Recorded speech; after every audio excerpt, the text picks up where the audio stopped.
Oi, eu sou a Bruna do canal do Outro Lado do Mundo e tem muito seguidor me perguntando muita coisa sobre lei e eu realmente não sei sobre nada, porque eu não sou especialista nessa área. Mas não é porque eu não sei que você vai ficar sem resposta, né? Então eu chamei aqui a Fernanda, uma advogada brasileira aqui na Suíça, para tirar todas as suas dúvidas. Oi, Fernanda, tudo bem? Oi, Bruna. É um prazer estar aqui com você e com seus seguidores. Muito obrigada, Fernanda, por conceder essa entrevista e esse bate-papo, né, sobre as leis aqui na Suíça, que muita gente, Fernanda, eu sei que você mais do que ninguém sabe quantas pessoas têm dúvidas aqui, né? Não só brasileiros, mas portugueses também. E ela, inclusive, também é advogada portuguesa aqui, né? E é dona de um blog sobre direito, saber direito, aqui na Suíça. Exato. Né? Muito obrigada. É isso, é um prazer estar aqui. Então vamos lá começando, né? Vamos lá. Bem, você é advogada aqui, né? Ou advogada brasileira aqui na Suíça. Eu acho que eu vou começar logo perguntando por ela mesmo, né? Você estudou aqui na Suíça, fez faculdade aqui na Suíça? Eu faço mestrado aqui na Suíça. Até porque eu gosto sempre, né, de me atualizar e é bom para dar uma reciclada também. E conhecer também um pouco mais da legislação suíça e como são os procedimentos aqui. Então você fez faculdade no Brasil e aqui está fazendo mestrado para complementar. Exato. Tipo a grade curricular, e o que precisa, porque as leis no Brasil são um pouco diferentes das leis na Suíça, né? Exato. Né? Então eu vou começar falando já dessa área, né, sobre como validar diploma aqui. É uma dúvida muito comum. Eu tinha muita dúvida também, eu tive que procurar também um especialista na época. Para quem não sabe, eu sou turismóloga, mas me dei mal porque não existe faculdade de Direito aqui na Suíça, então não dá para validar o meu diploma. Mas como é que faz em outras áreas? Na realidade, a pessoa, isso vai variar muito conforme a profissão, né, conforme o diploma da pessoa. O que é mais importante é a pessoa tentar se informar diretamente com o órgão responsável pela validação do diploma e ter em mão já a documentação necessária para ser apresentada, como por exemplo, claro, o diploma, a grade curricular, tem que fazer a tradução para uma das línguas aqui da Suíça e também eles aceitam em inglês. E tem que ser uma tradução com a certificação. É isso que eu ia perguntar. Nós chamamos no Brasil de tradução juramentada. Tem que ser, então, com um tradutor oficial. Tem que fazer o reconhecimento da assinatura desse tradutor. Entende? E também, claro, um currículo completo, isso é importante. E caso a pessoa esteja no Brasil e precise de um representante aqui, tem que apresentar também a procuração para essa pessoa poder representá-lo. Não necessariamente um advogado, mas que possa apresentar a documentação em seu nome. E também é importante, tem um site que você depois pode colocar, Vou colocar na edição. Tá aparecendo aqui embaixo, agora. Esse site aqui, você vai lá. Exato. Pode baixar o requerimento, preencher esse requerimento para ver se vai ser possível o reconhecimento desse seu diploma.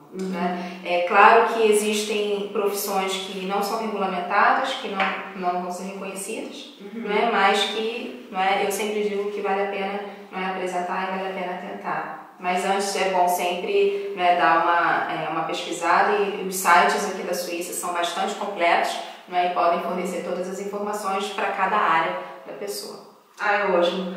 E Fernanda, como você sabe, o Brasil está em crise, né? E tem muito brasileiro querendo vir morar aqui na Suíça. Então me perguntam muito isso. Como aqui um brasileiro consegue tirar a cidadania europeia para depois conseguir o passaporte europeu e com isso poder procurar emprego aqui na Suíça? Bom, essa é uma pergunta bem complexa, Porque primeiro a pessoa tem que saber se ela tem direito a ter um passaporte, a ter a cidadania daquele país da Europa, por exemplo, Portugal, Itália, E tem que saber se essa pessoa pode até ser descendente, mas tem que saber a legislação específica se ela vai ter condições de receber a cidadania.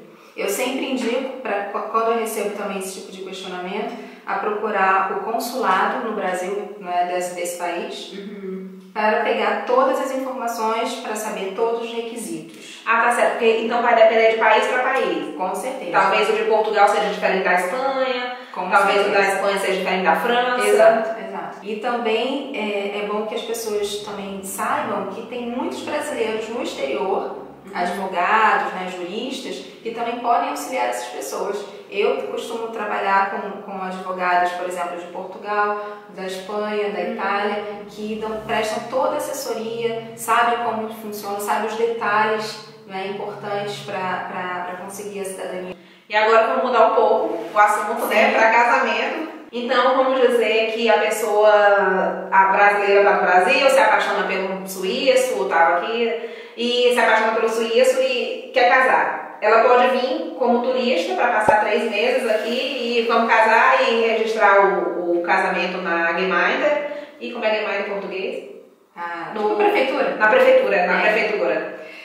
Essa pergunta é excelente. Por quê? Eu acho que quando tá nessa fase, né, a brasileira conheceu o suíço, quer casar com o suíço, fica tão apaixonada, né, que eles não conseguem ficar 1 minuto separados, né? Então pega o avião, vem pra cá e vamos casar na Suíça.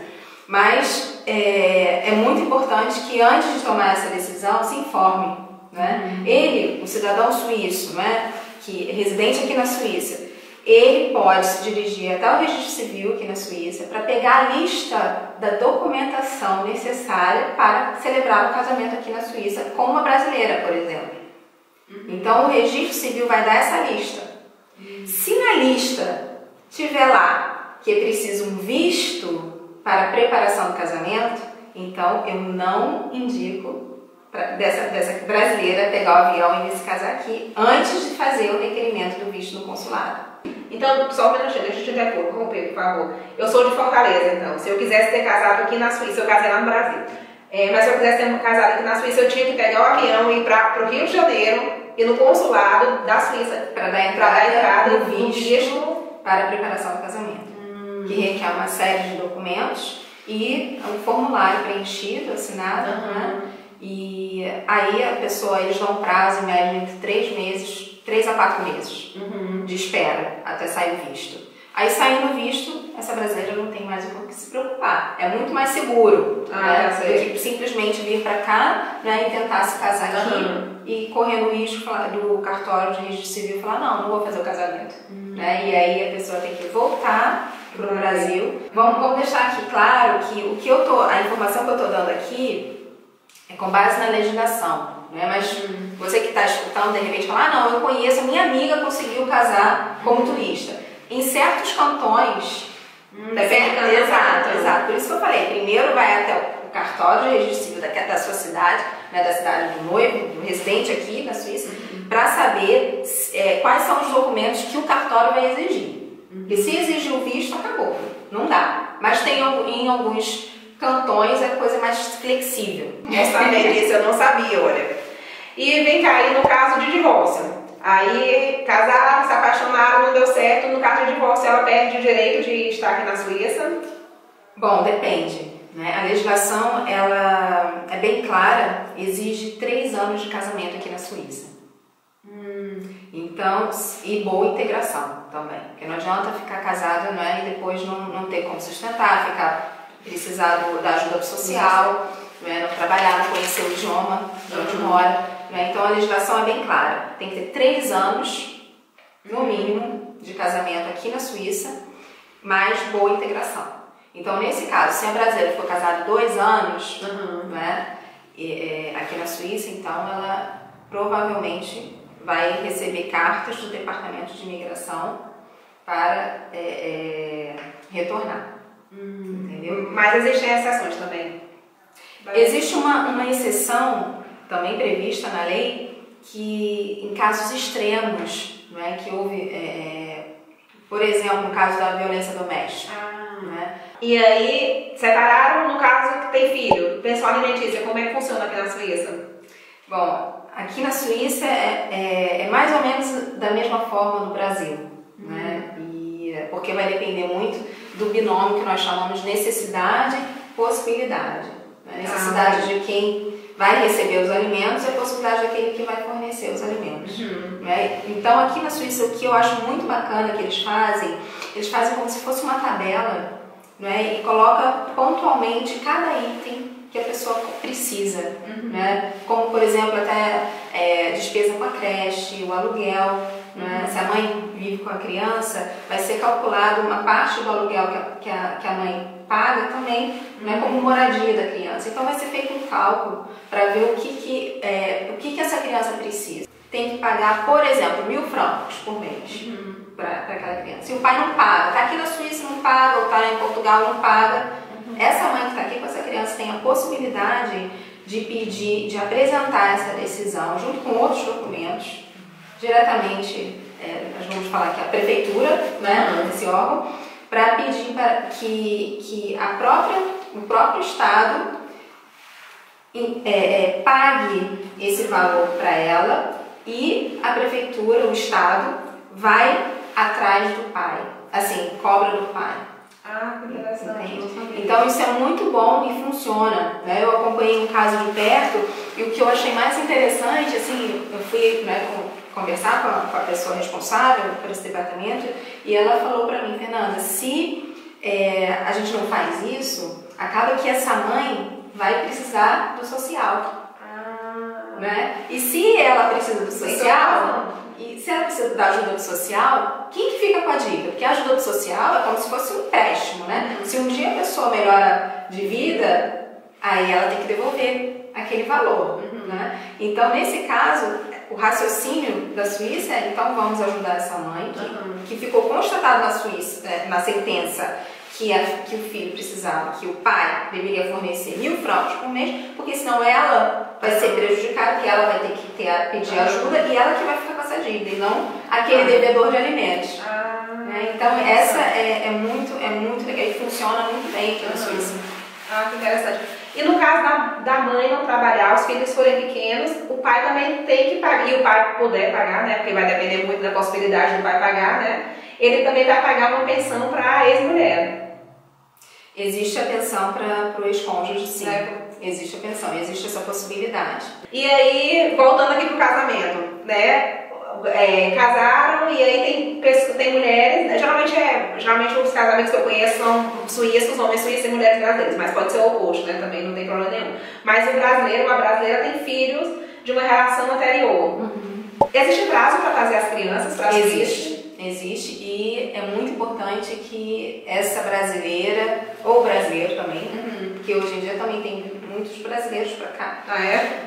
E é importante ficar muito atento em relação a esse prazo, porque não respeitando o prazo, eu diria que é quase impossível trazer o filho para cá. Então, você falou, né, se a brasileira se casa com um suíço, como que fica? Né? E tem um filho de outro relacionamento no Brasil. Se esse filho é menor de 12 anos, ela vai ter um prazo de 5 anos para trazer essa criança para cá. Se esse filho é maior de 12 anos, aí o prazo cai para 1 ano. Então, é muito bom ficar atento, né? Dar entrada no pedido o quanto antes, para não perder esse prazo. E muitas pessoas não sabem disso. É verdade. Eu já fui procurada por mães, né, que perderam o prazo há muito tempo e não sabiam. Né? Então tem que ficar atento. E no caso de brasileiro com suíço, tem um prazo de 18 anos. Então, se o filho é maior de 18 anos. Tá certo. Então, até 18 anos não dá mais para trazer, né? Exato. E tem como a Suíça negar trazer os filhos? Tem alguma possibilidade? Sim. Mesmo estando no prazo? Sim, mesmo estando no prazo, a pessoa vai ter que comprovar que a pessoa, o casal, no caso, tem possibilidades financeiras de trazer, de sustentar essa criança, porque o que eles não querem é que a pessoa venha precisar do social, da ajuda social. Tá certo. E também que tenha possibilidade de acomodar essa criança bem dentro do lar conjugal. Então, se não tiver um quarto para essa criança, não dá. Tá certo. E vem cá, eu posso trazer minha mãe do Brasil para morar comigo? Seria bom se todos nós pudéssemos, né? Trazer nossos pais, né? Todos os parentes para ficar aqui. Mas é um caso muito raro. É um caso raro. Eu sinceramente, eu conheço 2 casos de 2 pessoas que tiveram êxito ao trazer a mãe para cá. E essas pessoas foram em diversos profissionais, conversaram e a maioria falou impossível, né? Mas o que foi determinante para essas duas pessoas conseguirem trazer a mãe para cá? Primeiro, o cônjuge assumiu toda a responsabilidade financeira para trazer essa sogra, no caso. Assumiu por escrito, declarou que ia ser responsável financeiro por essa pessoa. E conseguiram comprovar que a sogra, né, que essa mãe, não tinha outros descendentes, outros parentes no Brasil e necessitavam de um certo apoio, porque já tinham uma idade avançada, né, não tinham cônjuge. Então, foi deferido nesses termos. Fernanda, muitíssimo obrigada, Fernanda, por essa entrevista. Se eu fosse pagar, hein, você, por esse tanto de perguntas que eu já fiz, minha conta aqui contigo ia dar cara hoje, né? Imagina. Mas muitíssimo obrigada mesmo. E agora eu quero saber sobre o blog, Saber Direito. Tem projeto novo por aí, né? A Fernanda tá cheia de novidade. Conta aí, Fernanda. Então, o Saber Direito é uma instituição jurídica que presta informações para os brasileiros, portugueses, né, e os interessados na legislação, tanto portuguesa, brasileira e suíça. E sim, nós estamos com novidades. Né? Nesse ano nós iniciamos o projeto de atendimento presencial, uma vez por mês, e nesse atendimento a pessoa tem meia hora para falar com um profissional, com um jurista, com um advogado, né, sobre suas dúvidas. Né? Desde direito trabalhista, direito de família, direito migratório também, né? Diretamente de forma personalizada e pessoal, né? Presencial como profissional. Isso é novo, é uma novidade, né? Que nós estamos oferecendo no Saber Direito, porque até então nós oferecíamos informações de forma online, ou por e-mail, ou diretamente no nosso site, nos formulários, né? Ou na nossa página no Facebook. E que tipo de serviços o Saber Direito presta? Nós oferecemos, por exemplo, traduções de documentos, intermediação com órgãos, entidades suíças. Por exemplo, a pessoa tem que responder uma carta, né? Nós oferecemos esse tipo de atendimento também, de serviço. E em relação também à intermediação com cartórios no Brasil, né, com as conservatórias, com determinados departamentos em Portugal também. Então, o Saber Direito hoje, ele atende tanto na Suíça como no Brasil e Portugal.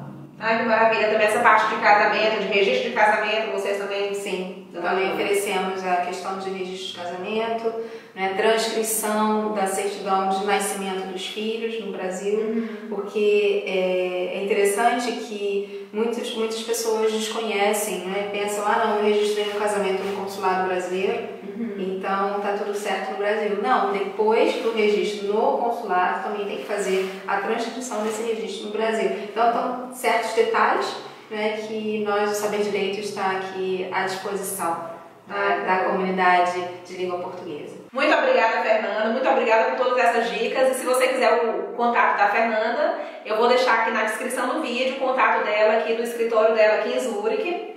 E o blog, né, claro, Saber Direito.